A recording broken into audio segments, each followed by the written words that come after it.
Good morning mga sisilab. Ang aga namin gumising kasi pupunta kami ng Disneyland. Una naming kain dito sa hotel. Kaya si Princess na amaze sa mga pagkain mga sisilab. Na-ignorante siya sa mga pagkain na masasarap. Kaya lahat ng mga pagkain tinikman niya.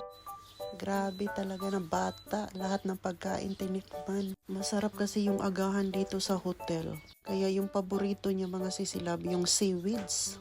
Yan yung binalik-balikan niyang kainin. Kaya ang dami din niyang kinain mga sisilab. Kaya pagbigyan na lang natin kasi first time niyang kumain dito sa hotel at nasasarapan siya sa mga pagkain. May kanin, may ano pa siya, may cereal.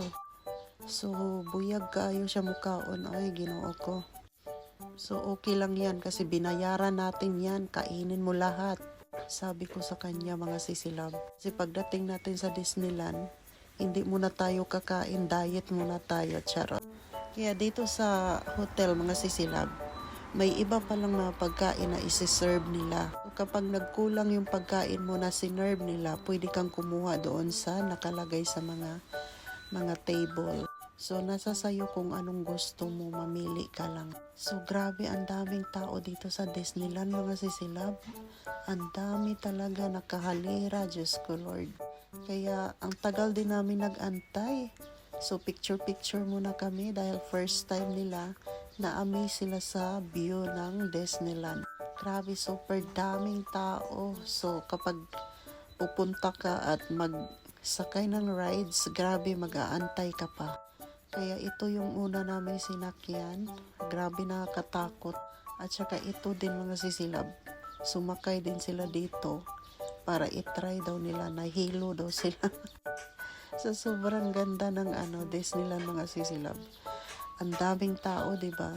So, isa pa lang yung na-try mo. Isa pa lang na-try mo na sasakyan. Ang na ng oras, mag-alas 10 na mga sisilab. So, kailangan talaga masakyan mo lahat ng mga adventure dito sa loob. Kasi sayang yung bayad mo Yung bayad sa Disneyland, napakamahal pa naman. Tapos isang sakay pa lang, ang oras, ang bilis. Kaya ganyan dito mga sisilab. So, kailangan pala nag-ano ka ng ticket na special, special ticket para hindi ka na maglinya-linya sa mga rides. Yan talaga yung ginagawa ng mga Hapon. Kami, wala naman kaming ganon. Kaya naglinya kami ng mahaba. Ang sakit pa naman sa paa. Ang sakit sa paa, nakatayo ka, Ginoo ko.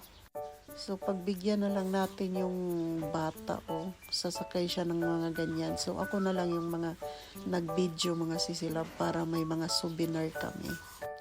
So, dahil dito sa Japan, lalo na pag Sabado yung pagpunta mo sa Disneyland, grabe, super duper, madaming tao talaga. So, ito yung sinasabi ni Princess na small world. Pero sabi niya, bakit mami small world ang nakalagay? Pero small, daw, yung big world. Thank you for watching. Bye.